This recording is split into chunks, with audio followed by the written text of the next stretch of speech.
গল টেস্টের চতুর্থ দিন চলছে। লাঞ্চ বিরতির কিছুক্ষণের মধ্যেই বাংলাদেশ দল শ্রীলঙ্কাকে অল আউট করেছে। শ্রীলঙ্কা 485 রান অল আউট হয়েছে, তাতে করে বাংলাদেশ 10 রান লিড পেয়েছে। বাংলাদেশ দল এখন মোটামুটি একটা ভালো একটা অবস্থানে আছে, এতটুকু বলাই যায়। এই টেস্টের ফলাফল কি আসলে হবে? বাংলাদেশের যে অবস্থা, শ্রীলঙ্কার যে অবস্থা, তাতে করে দুই দলই কিন্তু অলমোস্ট সমানে সমান।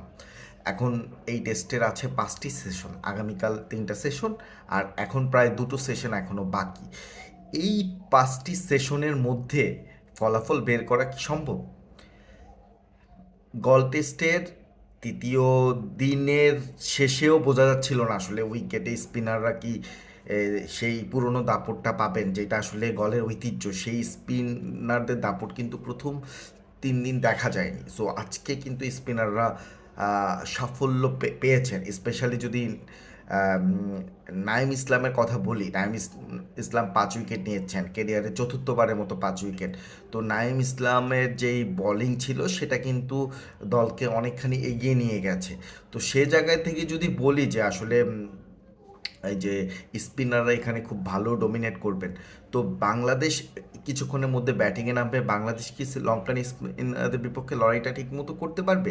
হ্যাঁ, বাংলাদেশের জন্য অনেক বড় চ্যালেঞ্জ অপেক্ষা করছে। লঙ্কান তরুণ স্পিনাররা খুবই প্রতিভাবান এবং তারা কিন্তু ফার্স্ট ইনিংসেও কিন্তু তিনি লঙ্কান স্পিনাররা কিন্তু তাদের স্কিলটা শো করেছে। সো আমি মনে করি যে বাংলাদেশকে জয়ের চিন্তার চেয়ে প্রথম যে টপ অর্ডারদের অবশ্যই একটু সলিড ব্যাটিংটা, মানে টেস্ট ম্যাচে যে ব্যাটিংটা করতে হবে, সেখানে রানের চেয়ে গুরুত্বপূর্ণ উইকেটে টিকে থাকা।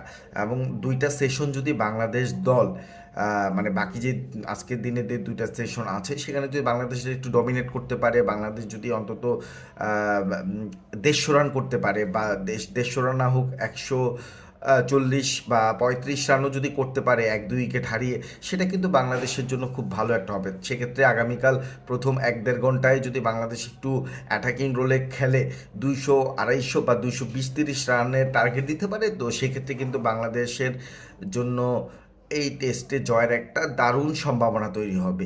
এটা কিন্তু মানে যদি কিন্তু ইম্প্যাক্ট আছে, যদি স্পিনারদের দাপট থাকে, উইকেট স্পিনারদের যেভাবে এই একটু আগে যেভাবে মানে সাফল্য পেয়েছেন বা উইকেটের সুবিধা কাজে লাগিয়েছেন নাইম, সেই সুবিধা যদি কাজে লাগাতে পারে তাহলে কিন্তু এই স্কোরটাও যথেষ্ট হবে।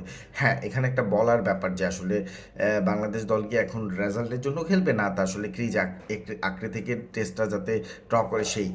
এখন যে টেস্টের যে অবস্থা, তাতে করে আমি মনে করি এই টেস্টটা আসলে জেতার জন্যই খেলা উচিত। জেতার জন্য যেই এমনিতেই বাংলাদেশের ব্যাটিং অর্ডারটা বেশ লম্বা, মাত্র 4জন বিশেষজ্ঞ বলার নিয়ে খেলার কারণে একজন বাড়তি ব্যাটসম্যান জাকির আলী দলে নেওয়া হয়েছে। তো সব কিছু মিলিয়ে ব্যাটিং অর্ডার যেহেতু অনেক বড়, সে জায়গাতে কিন্তু এই ঝুঁকিটা নিতেই পারে। সেক্ষেত্রে অবশ্যই প্রথম সেশনটা, অন্তত যে লাঞ্চের পরে যে সেশনটা, সেকেন্ড সেশনটা, সেই সেশনটাতে কিন্তু বাংলাদেশের ব্যাটারদের একটু অ্যাসিড টেস্ট দিতে হবে।